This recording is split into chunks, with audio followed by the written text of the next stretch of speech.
My husband got my best friend pregnant while I was traveling and working to pay off his secret debts, but the absolute revenge I unleashed on them left his whole family begging. I rested my forehead against the cool plastic of the airplane window, watching the clouds part over the Midwest. My lower back was screaming in a dull, familiar agony, a constant reminder of the 60-hour work weeks I had been pulling for the last 2 years. I was 38 years old, but in that cramped coach seat on a flight from Denver to Chicago, I felt closer to 60. I closed my eyes and let out a long, shaky breath, trying to release the tension that had practically taken up permanent residence in my shoulders. I was a regional project manager for a large consulting firm. It was a job that paid incredibly well but demanded a piece of your soul in return. I didn't take the position because I loved living out of suitcases or eating stale room service food at 11 at night. I took it because my husband, Julian, needed me to save him. Julian and I had been married for 8 years. About 2 years ago, he came to me with tears in his eyes, completely broken. He confessed that a tech startup he had quietly invested in with a college buddy had spectacularly collapsed. He had taken out massive personal loans to keep it afloat, desperately trying to build a future for us, or so he claimed. The total debt was $80,000. It was a staggering number. It was the kind of number that destroys marriages. But I loved him. I loved him with a fierce, protective loyalty. I wiped his tears, told him we were a team, and accepted the promotion that required me to travel 3 weeks out of every month. I became the sole breadwinner, the debt payer, the tired wife constantly passing through airport security. And I wasn't just tired from the travel. The physical exhaustion was compounded by a deep, hollow emotional ache. We had been trying to have a baby for 4 agonizing years. 3 rounds of in vitro fertilization. 3 rounds of injecting myself in the stomach with hormones in sterile hotel bathrooms while on business trips. 3 rounds of holding my breath, only to be met with negative results and a crushing sense of personal failure. Julian had been so incredibly distant during the treatments. He said it was because he felt guilty about his financial mess, that he felt like less of a man because he couldn't provide for his family. I bought it completely. I made excuses for his coldness. The only person who kept me sane during those dark months was Piper. Piper was my best friend of 12 years. We had met in our 20s, navigating our early careers together. When Piper went through a messy, emotionally devastating divorce 3.5 years ago, I was the one who packed up her apartment and let her sleep on our couch.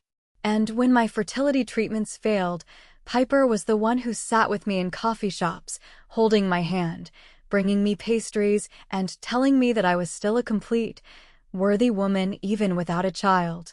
She told me Julian was just stressed, that he loved me, and that I was doing a noble thing by working so hard to clear his debts. She was my rock. As the plane began its final descent, a rare, genuine smile broke across my face. In my purse was a printed bank statement. I had just received my quarterly bonus, and it was enough to make the final payment on Julian's $80,000 debt. We were finally free. Not only that, but the conference in Denver had wrapped up 2 days early because the keynote speaker fell ill. Instead of staying in Colorado and enjoying a free weekend in a luxury hotel like my colleagues, I rushed to the airport.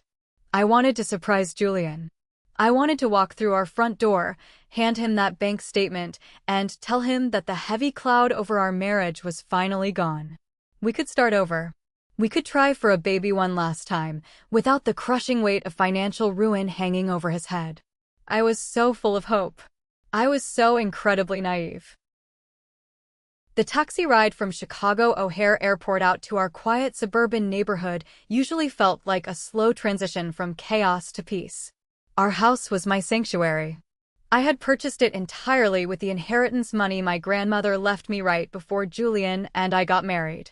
It was a beautiful 4-bedroom colonial on Maple Street, with a wide front porch and a huge backyard that I had painstakingly landscaped myself. It was the house I had dreamed of raising a family in. As the taxi turned the corner onto Maple Street, I checked my phone.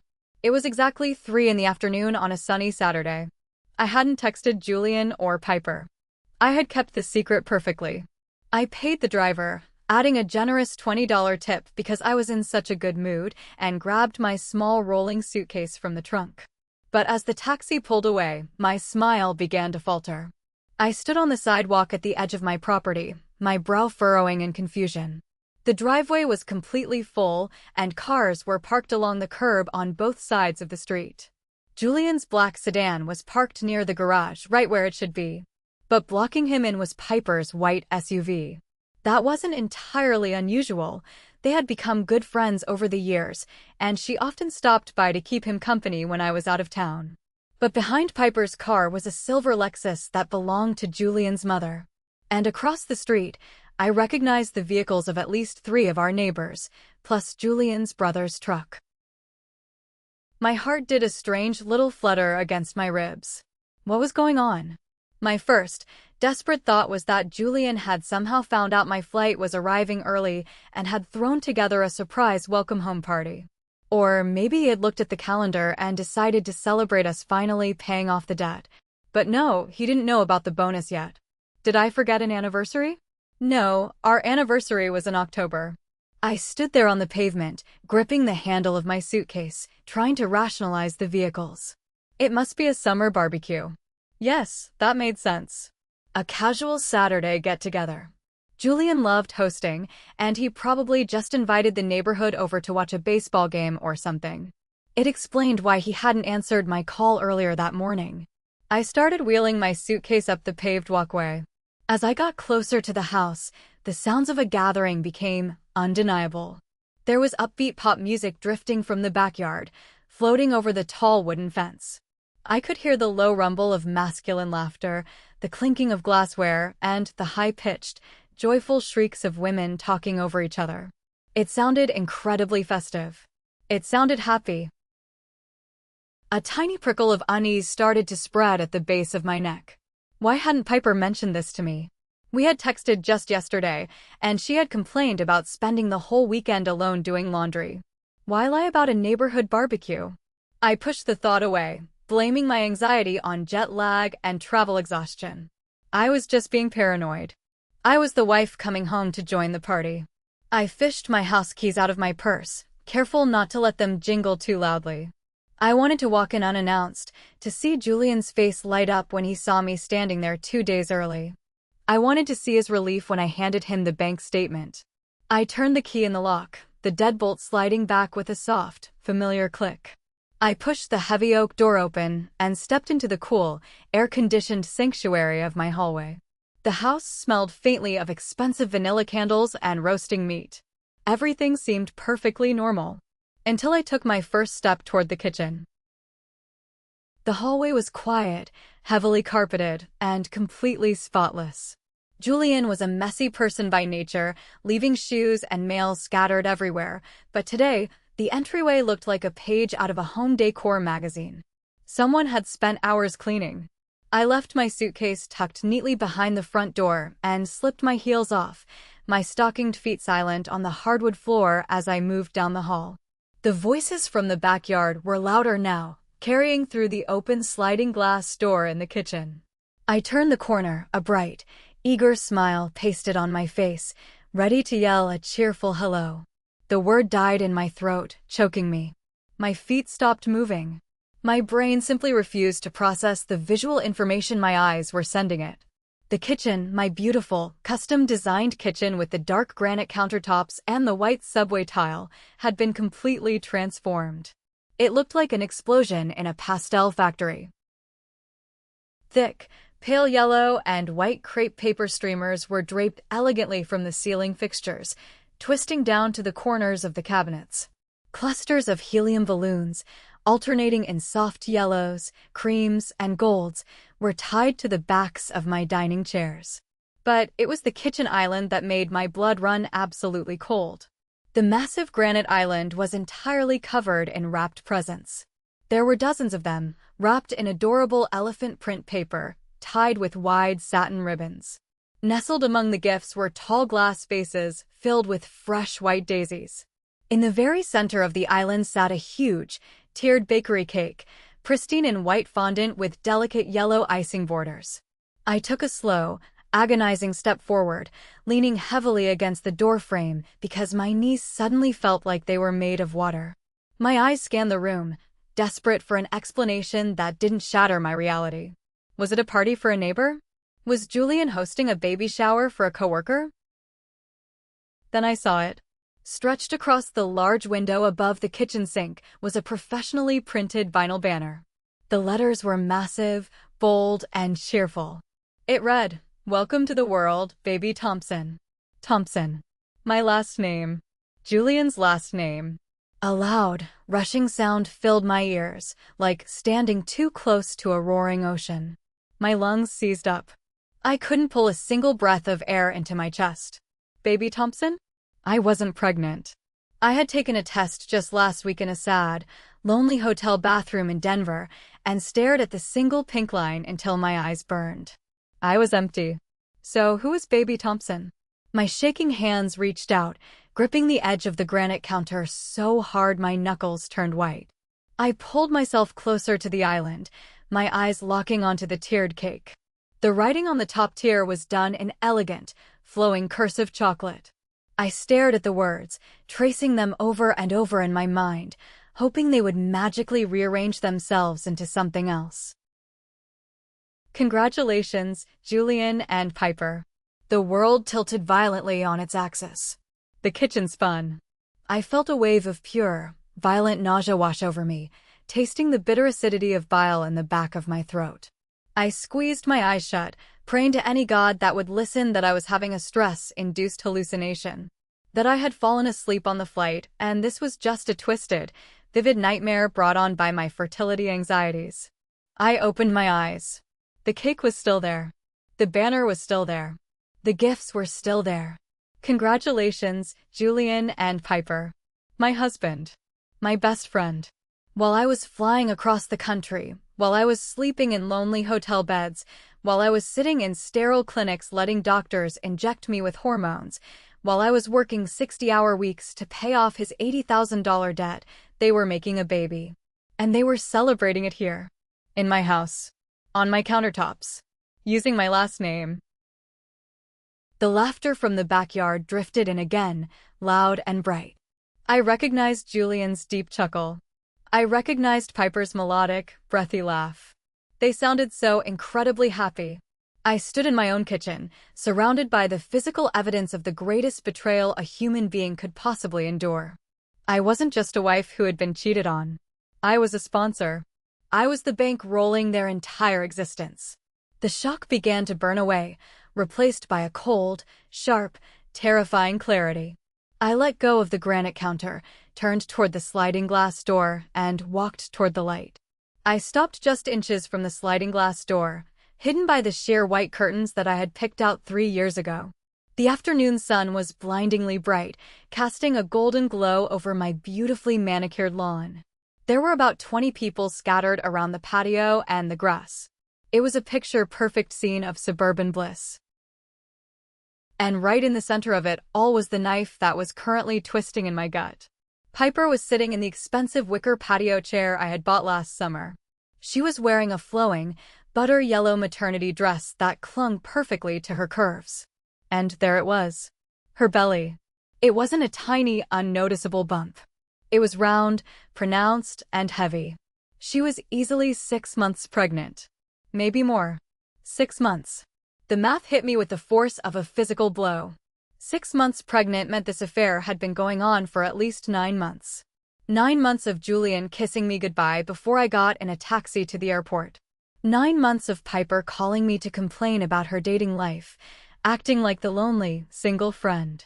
9 months of them lying to my face, sharing secret looks, building an entire hidden universe while I paid the bills. I watched as Julian walked over to Piper.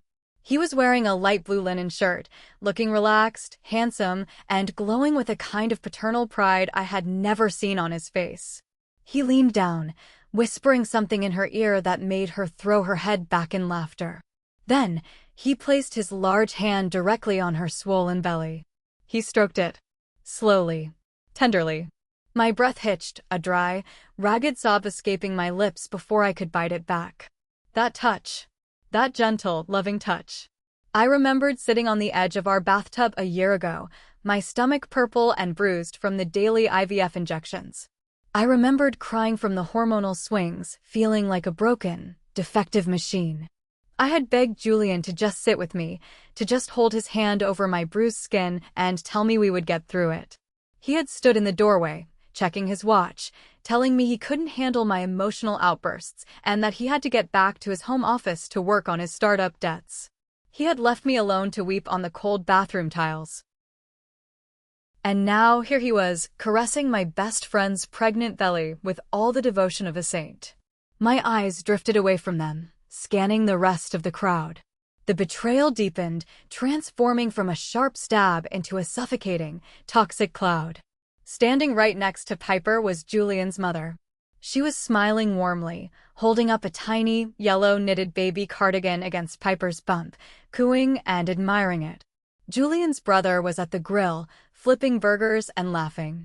Two of my next-door neighbors, women I had shared wine with just last month, were sipping mimosas and chatting animatedly with Julian.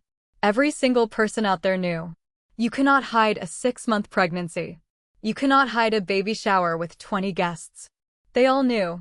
They had all watched me drag my suitcase to the airport week after week.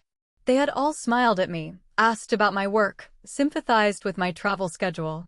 And then, the second my plane took off, they had gathered in my backyard to celebrate the destruction of my life. They had normalized it. They had accepted Piper as the new woman of the house. I looked at the beautiful patio furniture I had paid for, the pristine landscaping I had funded, the food they were eating, likely bought with the grocery money I transferred to Julian's account every Friday. I was a ghost haunting my own life, invisible and utterly irrelevant to these people, except as a convenient ATM machine. The sorrow vanished. The tears that had been pricking my eyes instantly dried up, replaced by a sensation I had never felt before. It was a freezing, absolute rage. It was a calculated, terrifying calmness. The woman who had cried in the hotel bathrooms over negative pregnancy tests died right there behind the sheer curtains. The woman who stepped forward to grab the handle of the sliding glass door was someone entirely different. I wrapped my fingers around the cool metal handle. I didn't tremble. I didn't hesitate. I pulled the door open, the heavy glass sliding along the metal track with a loud, scraping rumble that cut through the music like a gunshot. The scraping sound of the door was loud enough to turn a few heads near the patio. One of my neighbors, a woman named Carol who lived across the street, saw me first. The mimosa glass she was holding tilted dangerously, champagne spilling over the rim onto her sandals. Her jaw literally dropped, her eyes widening in pure, unadulterated horror. "Hazel," Carol whispered. It was a quiet word, but in the sudden, tense shift of the atmosphere, it carried. The conversation around Carol abruptly died. Like a ripple effect in a pond, the silence spread outward. People stopped talking mid-sentence. Julian's brother stopped flipping the burgers. The upbeat pop music playing from the outdoor speakers suddenly sounded obscenely loud and inappropriate. I took one step out onto the patio. I didn't run. I didn't scream. I just stood there, wearing my sharp gray business suit, my designer tote bag slung over my shoulder, looking at the crowd of traders. 20 pairs of eyes were locked onto me. Nobody moved. Nobody breathed. It was like I had walked into a wax museum. I could see the exact moment the panic set in on their faces. The guilt. The shame. The absolute terror of being caught red-handed. Julian had his back to me. When the silence grew too heavy, he finally turned around, a confused smile still lingering on his lips. "Hey, what happened to the—" His voice trailed off. His eyes met mine. I watched the blood completely drain from his face, leaving him a sickening shade of gray. He looked like a man who had just been told his execution date was moved up to today. He took a stumbling step backward, his foot knocking into Piper's chair. Piper looked up. When she saw me, she let out a sharp, genuine gasp of fear. Her hands instantly flew up to cover her pregnant belly, a protective, defensive gesture, as if she thought I was going to leap across the patio and attack her. Her face crumpled into a mask of pure panic. I let the silence stretch. I let them suffocate in it. I looked at Julian's mother. She had dropped the tiny yellow cardigan onto the patio stones and was covering her mouth with her hand. I looked at Julian's brother, who suddenly found the grass fascinating. I catalogued every single face. I memorized them. I wanted to remember exactly who was standing in my backyard celebrating my betrayal. "Surprise," I said. My voice was eerie. It didn't shake. It wasn't loud. It was smooth, cold, and deadly calm. The conference in Denver ended 2 days early. I thought I'd come home and surprise my husband. Julian finally found his voice, though it sounded like it was being squeezed through a tight tube. "Hazel, honey, you're supposed to be in Colorado until Monday." "I know, Julian," I replied, tilting my head slightly. "And I imagine you were hoping to have this little celebration wrapped up and all the pastel decorations thrown in the trash before I got back. Did you hire a cleaning service to get Piper's perfume out of our bed before Monday too?" Piper let out a strangled sob. "Hazel, please, it's not." "Do not speak to me," I snapped, my voice finally cracking like a whip. The sheer venom in my tone made Piper physically flinch backward in her chair. "If you open your mouth right now, Piper, I swear to God I will drag you out of my house by your hair, pregnant or not. Keep your mouth shut." Julian took a cautious step toward me, holding his hands up with his palms facing out, the universal gesture for calming down a volatile animal. "Hazel, please. Let's go inside. Let's talk about this in private. You're making a scene." "I'm making a scene?" I let out a short, hollow laugh that held absolutely no humor. "You knocked up my best friend. You brought her into my home. You used the money I break my back earning to buy decorations and catering to celebrate the child you couldn't give me. And you're worried about me making a scene in front of the neighbors." I looked at his mother, who was now taking a tentative step forward, tears in her eyes. "Hazel, sweetheart, please try to understand." "Understand what?" I cut her off instantly. "That you raised a coward? That you sat here drinking champagne and celebrating the woman sleeping with your son while his wife was on an airplane working to pay off his debts? You are just as disgusting as he is." The mother-in-law recoiled as if I had slapped her. The crowd was completely frozen, trapped in the nightmare of their own making. I looked back at Julian, the man I had loved, the man I had sacrificed my body, my career, and my sanity for. I felt nothing but pure, unadulterated disgust. "Hazel, we didn't plan this," Julian pleaded, his voice cracking. He took another step toward me. It happened. You were always traveling. You were never home. I was lonely, and Piper was lonely, and we just started talking, and things got out of hand. But I still love you. We can fix this." I stared at him, letting his pathetic, cowardly words echo in the silent backyard. He was doing exactly what he had always done. He was shifting the blame. He was making his failure my fault. "You were lonely because I was working 60 hours a week to pay off the $80,000 you blew on a fake startup," I said, my voice ringing out clearly so every single person in the yard could hear exactly what a loser he was. "I wasn't traveling for fun, Julian. I was traveling to save you from bankruptcy. And this is how you repay me? By playing house with my best friend." "It's been hard on him, Hazel," Piper suddenly whimpered from her chair, tears streaming down her face, playing the perfect victim. "You don't know how neglected he felt. You care more about your career than your marriage." I turned my gaze to her, my eyes narrowing to dangerous slits. "How long, Piper?" She sniffled, looking down at her lap. "What? How long have you been sleeping with my husband? Because unless you're carrying a magical fast-growing alien, that bump is at least 6 months along." "So, how long?" Julian answered for her, his head hanging in shame. "Almost 2 years, Hazel. Shortly after her divorce. 2 years." The number slammed into me, knocking the remaining breath from my lungs. 2 years. Every anniversary. Every birthday. Every time Piper held my hand and told me I was strong for going through IVF. Every time Julian told me he was working late to fix his financial mess. It was all a lie. A massive, intricate, 2-year-long delusion. I didn't scream. I didn't throw things. The rage inside me condensed into a diamond-hard core of pure resolve. "I want everyone off my property," I said quietly. Nobody moved. Get out. I roared, the sudden volume making several people jump. Get your gifts, get your cake, get out of my backyard, and get off my property right now. I didn't wait to watch them scramble. I turned my back on the pathetic scene, walked back through the sliding glass door, and marched straight to the front entryway. I grabbed the handle of my suitcase. I didn't even bother going upstairs to pack anything else. Everything in this house felt contaminated. The furniture, the walls, the air itself felt dirty. I pulled my phone out of my purse and immediately requested an Uber to a downtown hotel. Then, while standing in the spotless hallway, I went into my contacts. I clicked on Julian's name. Block caller. I clicked on Piper's name. Block caller. I blocked his mother. I blocked his brother.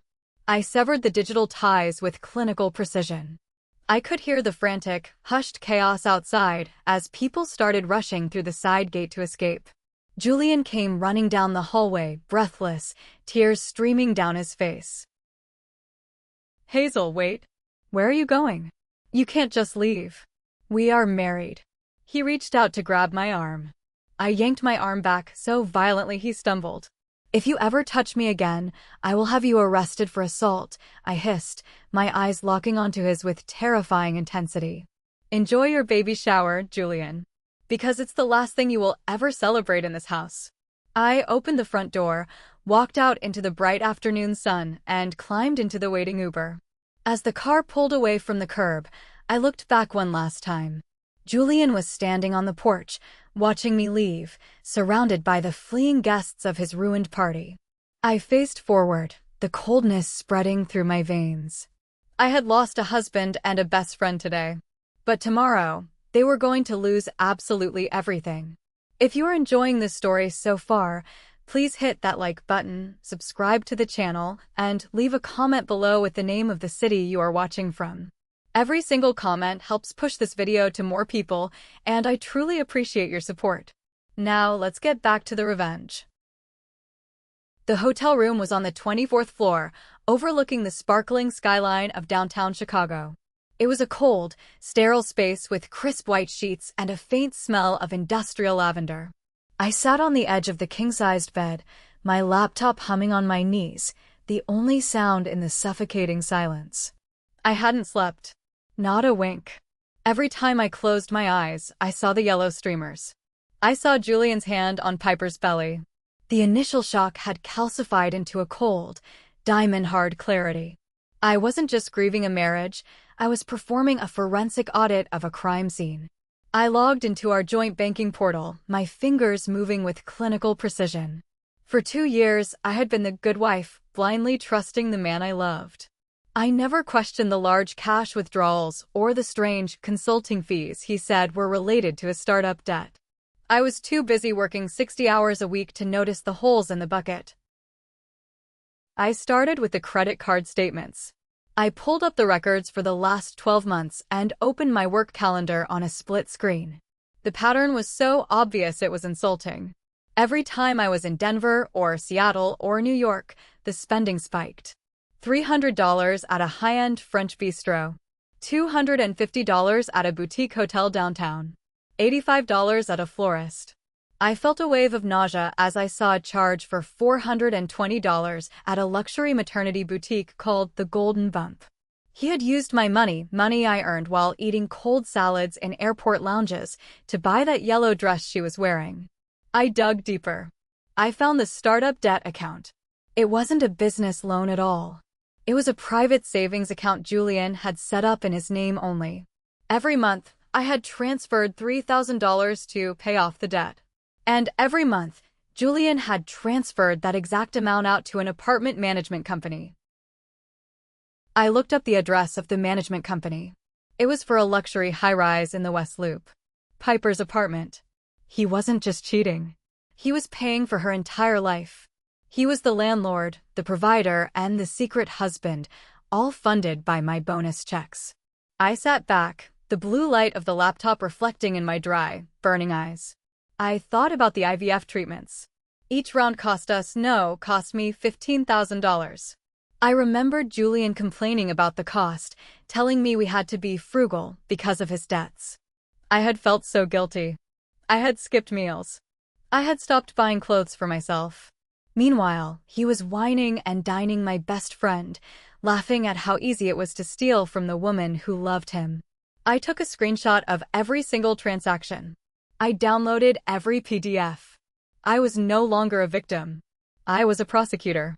By the time the sun began to rise over Lake Michigan, I had a digital folder containing enough evidence to bury Julian Thompson 10 feet under. He thought he was playing a game. He had no idea that I was the one who owned the board.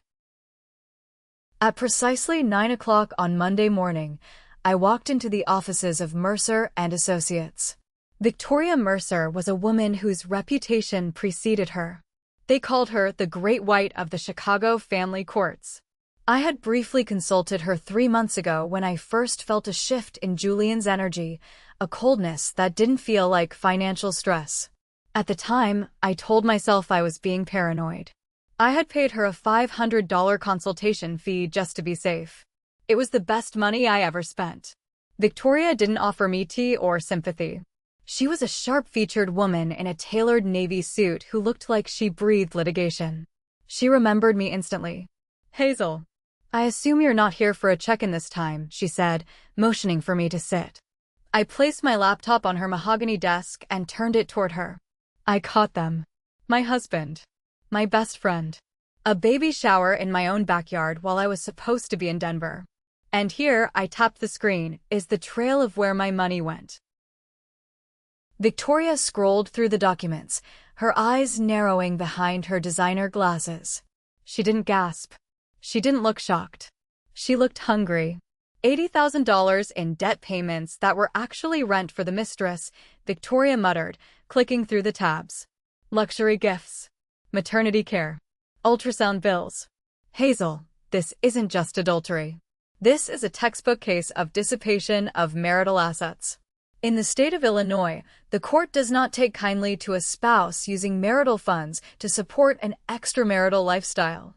I want him gone, Victoria, I said, my voice sounding like gravel. I want him out of my house. I want every cent of that $80,000 back. And I want the world to know exactly who he is. Victoria leaned back, a small, predatory smile playing on her lips. Let's talk about the house first. You mentioned you bought it with your grandmother's inheritance. Yes, I replied. Every penny of the down payment. The mortgage is paid from an account that only receives my salary. His name was never on the deed. I made sure of that when we got married, even when he pouted about it. Brilliant, Victoria said. Because it was purchased with non-marital funds and maintained solely by your income, it is your separate property. He has no legal claim to stay there once we file. I can include a 30-day notice to quit as part of the initial filing. Given the circumstances, the pregnancy, the flagrant betrayal in the home, I can likely get an emergency order to expedite his removal if he resists. Do it, I said. File everything. I want him served today. It will take 48 hours to process, Victoria cautioned. But Hazel, you need to be prepared. A man like Julian, once he realizes the golden goose has stopped laying eggs, is going to get desperate. He's going to go from sorry to vicious in about 10 seconds. Let him, I said, standing up. I've been funding his life for 8 years. I'm curious to see how he survives when the bank is closed. Wednesday afternoon found me sitting in a quiet corner of a library, my phone buzzing incessantly on the table. It was Julian. He had been calling from different numbers for 2 days. I ignored every single one. At exactly 2:15, my phone lit up with a text from Victoria's assistant. Service complete. He was served at his desk. Happy Wednesday. I felt a strange, cold rush of adrenaline. I could almost picture it.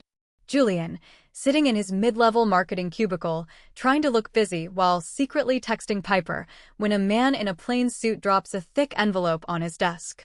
Julian Thompson? You've been served. 20 minutes later, my office landline rang. I knew it was him. I picked it up. Hazel, what the hell is this? Julian's voice was high-pitched, vibrating with a mix of anger and sheer panic. I just got served in front of my entire department. Are you insane? Divorce? 30 days to leave my own home. It's not your home, Julian, I said, my voice flat. It's my house. The papers are very clear. You have 30 days to remove your belongings and your mistress's influence from my property. You can't do this, he screamed. I could hear the sound of him pacing, likely in the office break room. We are a family. Piper is pregnant, Hazel. She's stressed. The baby is at risk. You can't just throw us out on the street. You should have thought about the risk before you decided to play house on my dime, I replied. And don't you dare use that baby as a shield. You spent $80,000 of my money meant for our future, for our IVF, on another woman. That's not a mistake, Julian. That's theft. I was going to pay it back, he lied, the desperation palpable now. The startup is it's taking longer than expected. Hazel, please. Let's sit down. Let's talk like adults. I'll break it off with Piper if that's what you want. I'll do anything. Just don't do this. I have nowhere to go. My salary can't cover a place in this neighborhood. I know exactly what your salary covers, Julian, I said. $45,000 a year doesn't go very far when you're used to living a $300,000 lifestyle. Welcome to the real world. You have 30 days. If you're still there on the 31st day, the sheriff will be there to assist you. Goodbye, Julian. I hung up before he could respond. I felt a flicker of the old Hazel, the one who wanted to fix things, who felt bad for him. But then I looked at the bank statements on the table. I looked at the charge for the golden bump.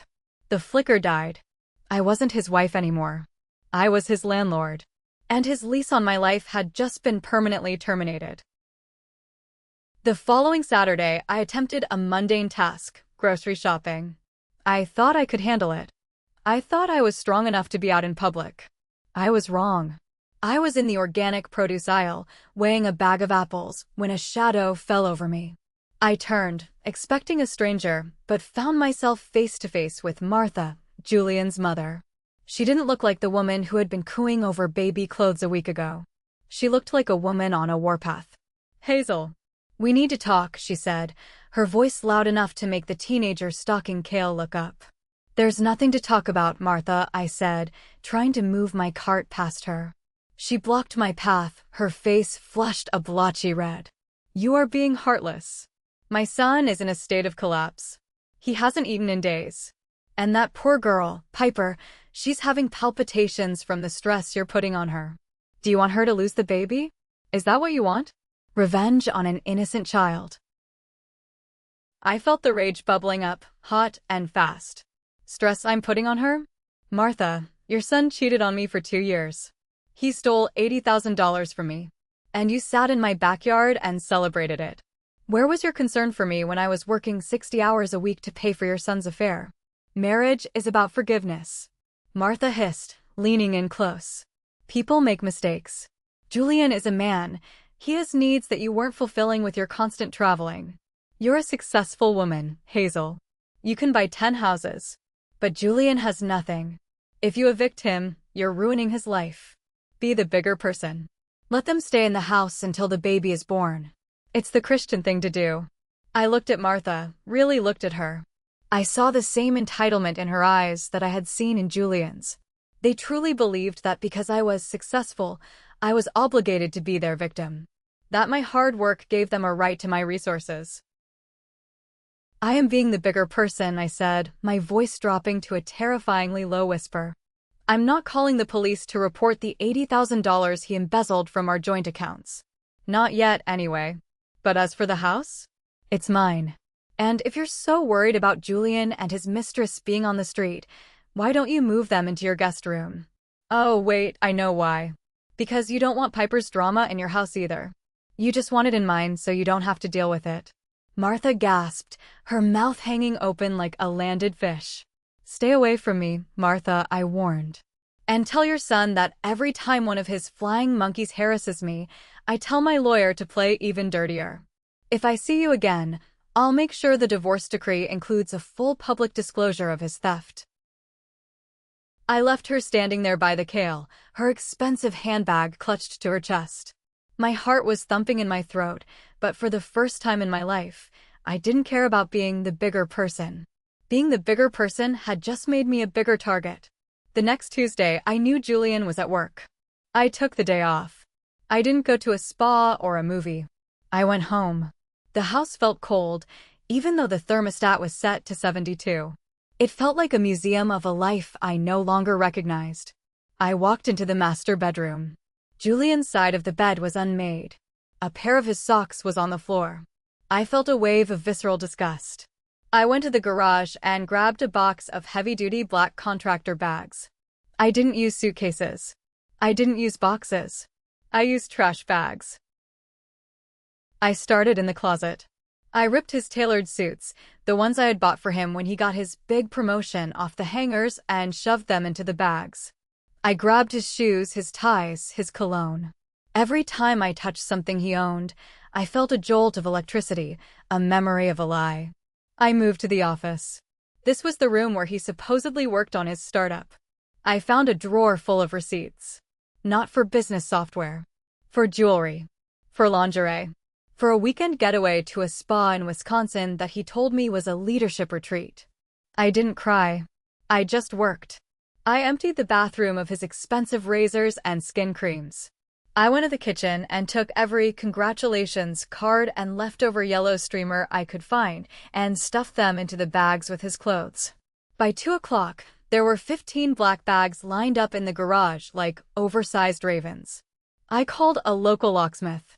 He arrived 30 minutes later. I need every lock on this house changed, I told him. And I want the garage door code reset. Ex-husband, the locksmith asked, eyeing the bags. Worse, I said. A squatter. When the locksmith was finished, I felt a massive weight lift off my chest. I took the new set of keys and held them in my hand. They were heavy and cold. They represented my sovereignty. I left the trash bags in the center of the garage and hit the button to close the door. I wouldn't be there when he came home and found his keys didn't work. I wouldn't be there to hear him bang on the door. I was done being his audience. I left a single note taped to the garage door. Your belongings are in the bags. You have 48 hours to coordinate a pickup through my attorney. Do not step foot on the porch. The cameras are recording.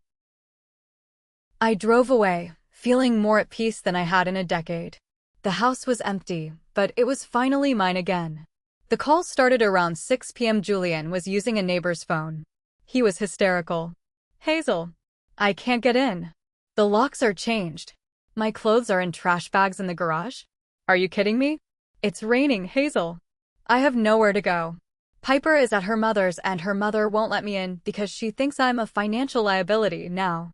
Imagine that, I said, sitting in a booth at a diner, eating a grilled cheese sandwich. Someone finally sees you for what you are. Please, he sobbed. I went to the leasing office for that apartment complex near the park. They won't even take my application without a cosigner because my income is too low and my credit score is trashed from the loans. I need you to cosign, Hazel. Just for 6 months. Until I get on my feet. The audacity was breathtaking. He wanted me to tie my financial reputation to his after he had spent 2 years bleeding me dry. Julian, listen to me very carefully, I said, my voice steady and cold. I wouldn't cosign a library card for you. You are a 40-year-old man. Figure it out. Call your mother. Call your brother. Call the neighbors you were drinking mimosas with. I did, he yelled. My mother says she doesn't have room because she turned the guest room into a craft studio. My brother says his wife will divorce him if I move in. Nobody will help me, Hazel. Everyone thinks I'm a joke. That's because you're a joke, Julian, I said. You were only successful because I made you look that way. You were only welcome because I paid for the party. You chose Piper. You chose a secret life. This is the cost of that life. It's $45,000 a year and a studio apartment in the suburbs. If you can't afford that, I suggest you find a roommate. I'm sleeping in my car tonight, he said, his voice dropping to a whisper. Are you really okay with that? Your husband of 8 years, sleeping in a sedan behind a gas station. You're not my husband, I said. You're just a man I used to know. And honestly, I think the backseat of a sedan is exactly the lifestyle you can afford on your own. Good night, Julian. I hung up and turned off my phone. I finished my sandwich. I didn't feel guilty. I didn't feel sad. I felt a strange, quiet sense of justice. For 8 years, I had carried him. I had lifted him up so high he forgot he couldn't fly. Now he was finally touching the ground. And the ground was cold. 2 months passed. The divorce was moving at lightning speed because Julian had no money to fight Victoria Mercer. He had signed away his rights to the investment accounts just to get me to stop the TAM2 from digging into his mother's involvement in his startup lies. I was sitting in my newly renovated home office, formerly Julian's man cave, when my phone rang. A number I didn't recognize. I answered it. Hazel. It was Julian. He sounded hollow. Like a ghost. What do you want, Julian? It's over, he said. The baby, it's gone. Piper had a miscarriage last week. Complications. We were at the hospital for 3 days. I felt a sharp pang of genuine sorrow. I had spent 4 years praying for a child. I knew the weight of that loss. I'm sorry, Julian. Truly. Nobody should go through that. She blamed me, he choked out. She said the stress of the eviction, the lack of money, the fact that we were living in a 1-bedroom basement apartment, she said it was all my fault. As soon as we got back from the hospital, she packed her things. She said there was no point in us being together if there was no baby. She said I was useless to her if I couldn't provide the life she wanted. I sat in the silence, the irony of his words echoing in the room. Piper hadn't loved Julian. She had loved the version of Julian I had created. She loved the house I paid for, the cars I funded, the security I provided. Once the good life vanished, Julian was just a man with a mediocre job and a lot of baggage. She filed for a restraining order. Hazel, Julian sobbed. She said I was harassing her because I kept asking her to help me pay for the medical bills. I'm $50,000 in debt now between the hospital and the lawyers. I'm living in my car again. I lost my job because I missed too many days during the miscarriage. Why are you telling me this, Julian? I asked, my voice soft but firm. I realized you were the only one who ever actually cared about me. Everyone else just wanted the successful Julian. You were the only one who loved me when I had nothing. Can I come over? Just to talk? I don't have anyone left. No, I said. You didn't love me, Julian. You loved that I made your life easy. And you didn't value me enough to be honest. You destroyed our marriage for a fantasy, and now the fantasy is dead. I'm sorry for your loss, but I am not your sanctuary anymore. Please don't call this number again. I hung up. I didn't feel happy about his misery. I just felt done. The debt of our marriage had finally been settled in full. 6 months after the divorce was finalized, I was at a trendy coffee shop downtown. I was meeting a contractor to discuss building a deck. I was standing in line when I felt a tap on my shoulder. It was Piper. She looked terrible. She had lost too much weight, her skin was sallow, and her hair lacked the shine I remembered. The butter yellow dress was gone, replaced by a cheap uniform for a local hardware store. Hazel, can we talk? Just for 5 minutes, she pleaded. I looked at my watch. 5 minutes. We sat at a small metal table outside. Piper wouldn't look me in the eye. I wanted to tell you the truth, she said. Julian told you it started 2 years ago. He wanted to make it seem like it was because of your work travel and neglect. But it wasn't. I know, I said. I found the receipts, Piper. No, she shook her head. It started 3.5 years ago. 6 months after my divorce. Julian came to me and told me that you were becoming too much to handle. He said your success made him feel small. He told me he was going to leave you, but he needed to secure his finances first. 3.5 years. The air felt thin. That meant while I was grieving my first failed IVF, while I was holding her hand through her divorce, they were already together. He used me, Hazel, Piper said, a bitter tear falling down her cheek. He told me he had an inheritance coming. He told me the house was his. He told me you were the one in debt. I believed him because I was desperate. I realized too late that I was just the weapon he used to punish you for being better than him. You were a willing weapon, Piper, I said, standing up. You slept in my bed. You drank my wine. You lied to my face for 3 years. Don't play the victim now because your prize turned out to be a lemon. I know, she whispered. I lost everything. My reputation, my friend, my baby. I just wanted you to know, He never loved me. He only loved that I wasn't you. I've known that for a long time, I said. Goodbye, Piper. I hope the 5 minutes were worth it. I walked away without looking back. I felt a final, massive cord snap inside me. The last secret was out. The puzzle was complete. I was finally, truly free. Today, my life looks nothing like the one I had 2 years ago. I kept the house on Maple Street, but you wouldn't recognize it. I ripped out every carpet Julian ever walked on. I repainted every wall. The man cave is now a library filled with books on travel and architecture. The backyard, the scene of the crime, is a Zen garden with a koi pond and a stone path. I literally buried the memory of that baby shower under a ton of gravel and beauty. I got promoted to regional director. My salary is now triple what it was, but more importantly, I only work 40 hours a week.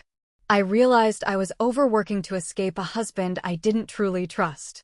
Now that I'm at peace, my productivity has soared. I travel for pleasure now. I've seen the sun rise over the Acropolis in Greece and eaten sushi at 4 in the morning in Tokyo. And I'm not alone. 6 months ago, I met Sebastian at a charity gala. He's a pediatric surgeon, 5 years older than me, and fiercely intelligent. The first time we went to dinner, he insisted on seeing the bill. When I reached for my purse, he laughed and said, "Hazel, I'm a grown man. I don't need my partner to be my benefactor. I just want you to be my date." It was the sexiest thing anyone had ever said to me. Sebastian knows my history. He knows why I have high-tech security cameras. He knows why I'm protective of my finances. And he respects it. We are building a life of equals, a partnership based on transparency instead of transition. Julian? Last I heard, he was working at a car wash in the next county. He lives in a studio apartment above a liquor store. My mother occasionally sends me screenshots of his pathetic social media posts where he talks about missed opportunities and learning from pain. I don't even feel the urge to block him anymore. He's just background noise. I look in the mirror now and I don't see a good wife who is tired and broken. I see a woman who survived a demolition and used the bricks to build a palace. I lost a husband and a best friend, but I found the one person I had been neglecting for 8 years, myself. And she is doing just fine. So, looking back at the ashes of my old life and the beautiful empire I built over it, I have to ask you all. Was I too ruthless in taking absolutely everything from him, or did he get exactly the karma he deserved? Thank you for watching. If you haven't subscribed yet, please hit that subscribe button, like this video, and share your thoughts in the comments below. I read every single one of them. See you in the next story.